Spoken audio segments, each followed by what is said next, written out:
nutrition. That's fine. Sandwiches are amazing. Yeah, I did. My wife and I did a paleo diet for a month, and that shit makes you healthy. Like, that shit paleo makes you healthy. I mean, every once in a while, I'll still have like I'm gonna go on a nacho binge next weekend, but I'm okay with that. To set the tone for the beginning of this podcast, hey everyone who is happening to be watching, paleo makes your poop so Beautiful. consistent. Right? It's just like, all right, I'm pooping and it's the same every time. Right It's into very the predictable. poops. Never any surprises. It's the same all the time. I'm like, all right, this is being an adult. This is paying attention to my poops. Hello and welcome to another lovely evening of Ladies Playing Indies. Amanda and I are back in full action, and we are joined by Frank. Frank, hello, welcome. Hello. Thanks for being with us today and letting us play your awesome game called Blood Alloy. I'm super excited. Well, actually, Amanda's probably more excited because I'm awful at shooting games, as I've decided. But you said you were into Mass Effect. There's guns in Oh, there. Do you Different realize kind of how shooting shitty I game. am at Mass Effect, though? Like, I'm bad at shooting games. But but Blood Alloy, I went to the tutorial and I only failed. Oh, the tutorial. You did go through the tutorial and. There's that beam thing I can't get past. I can't get past the beam thing. The beam, oh, the original beam thing. Yes, I have to make that easier. Yeah, all you have to do is just press and hold shift, and you'll zoom along. I tried. I keep dying. It ends before the beam does. Okay, yeah, you But guys that's are not fine. the only That's ones. fine. Cause what's it? Ed McMillan of Team Meat, of Super Meat Boy. His thing was like, all right, if you're gonna make a tutorial, you need to make it so that it is literally impossible to like get from point A to point B unless you do the thing that they're trying to teach you. I'm like, okay, and apparently I need to rethink that. Even if you do the thing that they tell you to do. I can do it. I was just I'm the developer. What the hell does that mean, right? Yeah, so I get you. I don't know. I started playing it and I just went, because I'm an asshole, I skipped tutorials. I just went straight to start game, and then Anna was like, did you play the tutorial? And no. I was like, Amanda, help me get past the tutorial. I'm so bad at this game already. So, while Amanda gets started, Frank, why don't you tell us a little bit about Blood Alloy? What is it? I know it's a game, and I know you shoot things. So Blood Alloy has a fun starty. We're a Kickstarter story. Namely, we had a Kickstarter back in 2003, and looking back at that Kickstarter, looking back at the trailer I put out then, I was like, holy crap, what was I thinking? The game was so bad back then. We were a Kickstarter failure. Oh no! Well, so here's the thing. This is why I'm good about it. Looking back at the game's end, I am so glad that we failed, because had we succeeded, we would have been committed to make that game. And it would have been like, at best a mediocre game. So the Kickstarter failure, what it forced us to do is like, okay, we got we had a 50K goal, and we raised 12K in the first week. Great, great momentum. Okay, this is something. And then Grand Theft Auto 5 released. Kickstarter for Hyper Light Drifter released. And we were like, no! We flatlined really hard. But the initial momentum, the fact that we got 100 backers, all of our backers get back and like we're really excited about it. We're like, okay, we have something. There's something here to follow on. So that was October 2013. And since then we have just been like ruthlessly polishing the combat, polishing the game feel, like the crunchiness of the explosions and the sound effects and the hit pause, all that stuff. And so the game was originally pitched as a Metroidvania. That's still obviously what we want to do, but right now we've polished the combat. What we're hoping to release in less than 6 months is a score tag version of the game. Basically, like, think Geometry Wars, think loot browsers. You have a bunch of different enemies. We'll be leveling up and unlocking new weapons, unlocking new songs to play to, unlocking new stuff. But yeah, we'll release this to show everyone, like, hey, we have something that's really fun, and then any revenue that we get from that, we're just gonna funnel right into and be like, all right, bosses, storyline, persistent Metroidvania world, upgrades and stuff like that. So we have the next 2 to 3 years of our lives out for us, hopefully. Definitely. The life of game dev. So, Oh my God. so busy. Oh my God. Yep. So then did you guys run another Kickstarter? We did not, actually, and we're to the point now, so I was a huge, like, Kickstarter got really big in 2012, and then it was starting into 2013. By the way, if anyone who's watching, if you see my face up and down like this, because my corgi Nelly just wants to play fetch. Oh yeah. Slave. She gotta play. She has to play fetch. So no, we're trying to avoid Kickstarter. I sense there are still some really great Kickstarter projects out there. Even as a Kickstarter user myself, I sense there's some Kickstarter fatigue. There have been some really great, a lot of really great Kickstarter successes, but there have been enough like hilariously catastrophic failures that I think people are a little put off of it now. I'm hoping that. That releasing this product out there will demonstrate. I'm hoping any revenue we accrue and the quality of the product. I hope that will all speak for itself. So I'm hoping that to bypass the Kickstarter model entirely. Son of a bitch. Oh, did you die? No. Did you click outside on the? No, I did window? die. I actually died. Which, by the way, this high score being here is really mean, because that's not mine. Oh, no. Oh no, I'm so sorry, because I tested out the game. I was like, okay, I gotta run through this, and I got the high score. I was like, okay, the game works, and then... I'll just literally leave this taunting high score here to let you know that you're not doing well. It's okay, I believe in you, Amanda. You're gonna beat it by the end of the night. If you can break 5,000, I will be pretty stoked. Well, apparently I'm almost level 6. I don't know what that means. Again, but if you really want to get good grades, you're gonna have to like learn how to juggle your attacks and vary shit up. And Amanda's like fucking knocking. She did it! She did it! 6,000. All right, let's see. That's the wall. Nope. That's the wall. Come on. Break my score. Damn. There you go. All right. So people can learn how to play my game, and it'll be good. This is relief. I need to fix my fucking tutorial. Maybe so I can't accidentally click off the screen. If you break 20,000, I'll be like, all right, Amanda, you're better at me than my own. If you can do that. Yeah, that's a good thing you set that really high. You want me to put up a screenshot? I'll do it. Right. We'll have a blood alloy off. I'm down for it. These are comments that Amanda is super focused, by the way. I am. You guys are distracting me. She's also playing it safe. She's like, alright, I know that match. I do. Now I feel like it says tactical shooter. I'm going to tactical shoot. I feel really bad for when I get a turn to play because I'm bad at shooting games. I'll be like, yay, I got to 1,000. Sword either. You broke the thing. I broke the thing. It was mad at me for breaking your high score. He was like, you're not going to get anywhere near my high score. I had to write this shit down. That's the worst. Let's suppose you have a debug menu that I can like. Sword and pistol stopped working after after Dev's high score was defeated. Hey, Corgi's out of control. I was like, who is he paying? I can't see. Too busy. Some corgis, some adorable corgis. So Nellie's 4 years old. Watson is 6 months old and is already bigger than her. Oh, 6 months? That's a puppy time. He's an adorable little bastard, but he's such a little brother. Like Nellie will have a toy in her mouth and he'll just literally take it away from her, let it out of her. I'm like, you're so cute, but you're a douchebag. You're just. Hold on, like Nellie, come here. Bringing up Nellie for the stream again. She's gonna sit up the platform. You gotta see her. Hi. Hello. Oh my gosh, are you gonna put your dogs in your game? My wife wants to make a game about corgi pirates. I'm like, so what's... She's like, hey, you can't tell me my secret.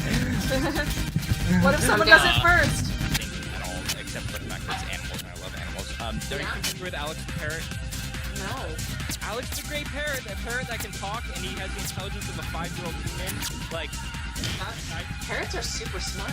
Parrots are super fucking smart. So Alex, he was a very famous parrot, and he died recently. He was 30 years old. His last words.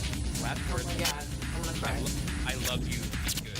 No, don't say that. Oh, you're gonna make me cry. And so you obscure my vision. I will never forgive you. So you could bring him like a tray of objects and be like, Alex, what's the same about them? He's like, they're all blue. He's like, what's different? Those are blue and those are green. He'd be like, how many blue ones are there? He'd be like, 8. So like he knew all the things. He could almost have a conversation. And his researcher slash trainer slash companion was talking about your event, so you can. He got like a fungus disease in his lungs, and so they had to drive like 300 miles to get to a vet who would operate on parrots. Because I imagine surgery on birds is like it's super intense and terrifying. I am lucky that I only have to do dogs and cats. I would never do exotics or birds. It seems scary. Yeah, especially a bird that can talk and be like, "Hey, thanks." Like, you know, like what? You have if you're a vet, you're like, okay, at least I never have to have a. You guys are gonna have to speak up. I don't think anyone can hear you. No. Oh jeez. Okay, yeah. We can't fix the sound quite yet. So I'm sorry that the game is a little loud. They crash. You just have to pay attention. Anyway, so Alex, I'm gonna practically yell into the microphone. So Alex Parrott, he's on this woman's shoulder during her dad is driving on this road trip to the vet, right. And so he's sitting on his shoulder, and they can't feed him for like 18 hours before the surgery, and he's hungry. So he says he goes to Irene, and he's like, I want a banana, I want an apple. She's like, no, Alex, you can't have a banana or an apple. He's like, no, I want it. So he's like, this bitch doesn't give me any food. So he goes up to the dad, and he's like, okay, I want a kiwi, I want an apple, I want a nut. And then, oh my God, you're almost dead. Don't die. No, I did. Got this. It's gone. The fog of It's death gone. is obscuring everything. It's gone. Yeah, you just have to. You got 7 more enemies, and then a No, health orb's gonna appear. it's gone. No. You guys had a lag behind. Yeah, we had a little bit of lag. Because Hey, I was 15,000. So close. For some reason, we can't change the audio on the game. So, a 100-pound basset. No. And gross. It was like so sad. This poor dog could barely walk, and like basset hounds should only be like 30 pounds, 30 to 50, depending on like how brutish or how like how muscular they are. Right. And so, like, at 100 pounds, it was, like, double its own body weight. And, like, no matter how many times you had a conversation with this owner, you're like, it's really not healthy for him to be this way. He would just keep getting bigger and bigger, and it was, like, it was so sad. But, like, that was the biggest dog I've ever seen. I saw, like, a basset. I saw a Chihuahua once that was, like, it was, like, super fat, and it was being carried around in a stroller. Oh my God. And I was like, no! That's why you're fat! Stop doing that to your dog! They can walk!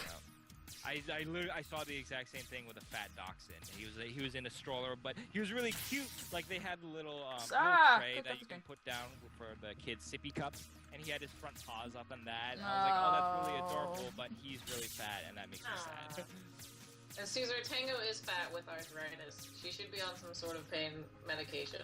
Just so you know, because that's probably super painful. This is gonna go horribly awry. This is gonna be hilarious. Okay, and we're oh back. Jesus fuck shit! Are you done? You gonna share your screen with us? Like. Oh yeah, hey, let me do that. No. That's a good idea.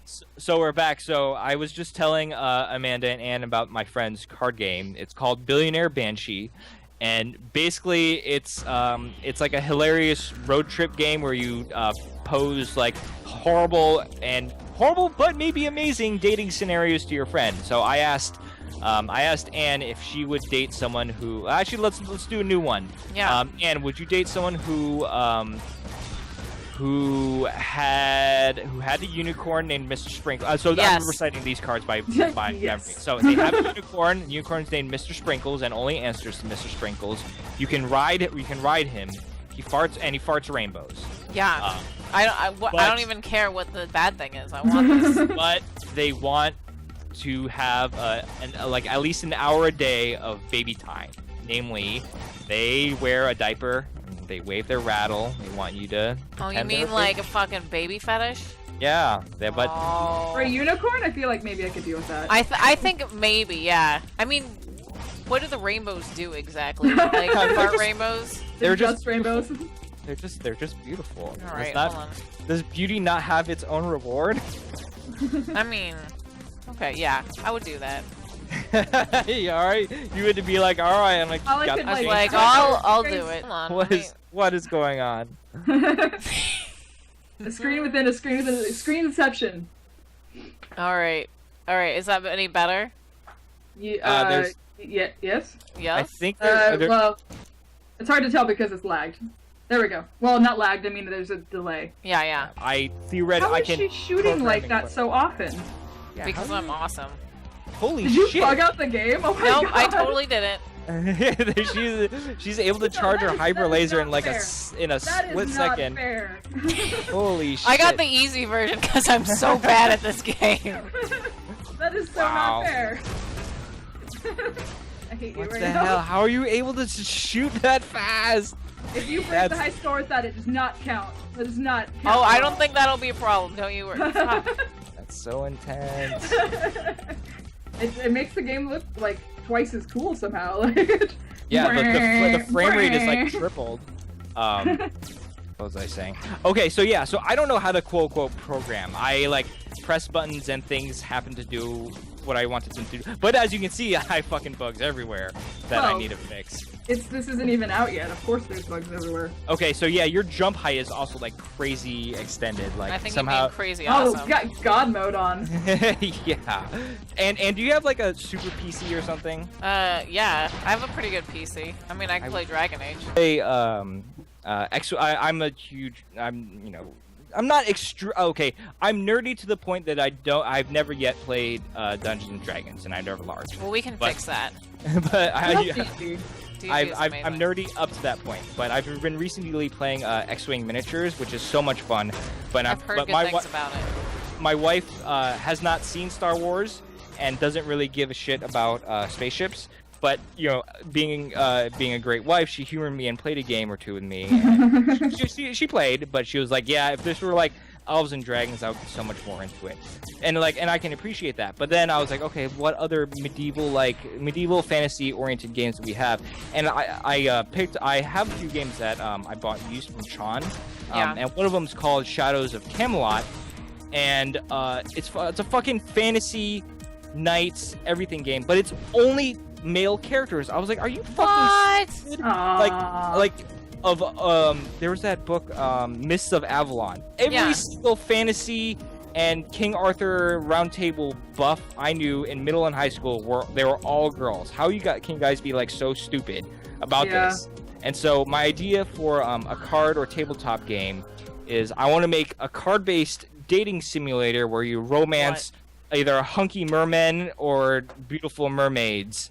And I'm down with this game. I will help write this game. You're already right? down. I don't know how to. I need to figure out how to like incorporate like the fact that maybe two of you guys are like trying to go for the same person, and you're like might be sabotaging each other and yourselves by like trying to compete with each other. Because you know in the movies they're like two guys try to like get wrestling over a girl, and the girl's just like, ugh, you guys are so immature. Like I want that to like happen in this card game. So yeah, we need more and better card games that are not like so dude broy and sausage festy. I agree. You growing. I'm really happy that you have like a female as your lead character. That's really awesome. So my dad was like, Frank, I have some advice for you. And my dad's like not a cool guy. He's I think you should really have an option to choose a male character. I'm like, nope. Not gonna happen, Dad. So many reasons. He's like, nope, but what if? I'm like, nope. If someone wants, if it is that important for someone to play as a man, they can play like every other game Yeah. ever in existence. It's fine. Like, I'm making a statement here, Dad. Okay, what did you do there, Anne? I don't know. What I did you- didn't mean to do it. It. Bugged out the game. Thanks to Frank for getting us all that stuff, and I'm super excited for your game to come out. I'm gonna get better at it. I'm gonna come and back maybe and on the real version. That's not like. Yeah, wait. Do I triple get speed. I get a code, right? I better get one of those. Like, Yeah. I mean, I'm so good at this. I deserve one. Come on. If you, both you guys get codes and one cop. Like, fuck it. If we have any merch, you get one of everything. Aww. that will convince you that you guys can't like see me at a convention and be like, fuck, it's Frank, don't talk to him, don't make eye contact. Don't make eye contact. I'll be like, that bitch owes me a t-shirt. If I do that to you, if I like kind of look at you but kind of look away, it's gonna be because I don't remember precisely who you are or what your name is. So if you just walk up to me and be like, hey, it's Frank, I'll be like, oh, thank God, hi. Oh my God, yeah. QA bonding. Also, you broke my game. I hate you. Yeah, we'll all have to hang out at PAX. It'll Aenne be super did. fun. She had it on like 5x speed. Yeah. Yeah, K-Crash wants to know how they get the cheat codes that I got. I don't know. Haven't really known. Overclock your computer. Exactly. Wait, Anna, is your computer overclocked? I don't know what that means. Then probably not. Well, thank you again, and Frank, we'll have to have you back on for when you guys finally release it on August 10th, Really? and we'll play again. Yeah, we'll play again. And if you need someone to just talk about poops and animals and We will. like that. Always need real someone to quick, talk about poops. before we go, I'm gonna tell you my favorite Alex the Parrot story. Do right? it. So this is they were doing all this research at a time where basically science didn't think that birds were smart ever. They were all just like, nah, birds are stupid. Like that's so the researcher had to get him to answer all these correct questions and answer correct them like thousands and thousands of times over to prove that he's not like randomly guessing, right? So he would get bored as fuck. And so he would start like throwing temper tantrums. So she would like get him to the point where they show 5 blue blocks, and she's like, Alex, how many blocks are there? He'd be like 7. And she's like, oh fuck, he's doing this again. Alex, how many blocks? 1, 10, 17, 3. And he's like, all right. And then she's like, all right, Alex, time to put you in the timeout zone. She has a timeout room, and she puts him in the timeout room. As soon as the door closes, he yells out, 5, I'm sorry. So I'm like, wow, It's so good. that parrot knows how to apologize better than some grown ass adults I know. It's so true. That's excellent. Well, we won't spend any more of your time, Frank, and we will see you certainly soon. You guys all have a good night out there, okay? And Good join night. us next week. Thanks for having me on, guys. Take care. Bye.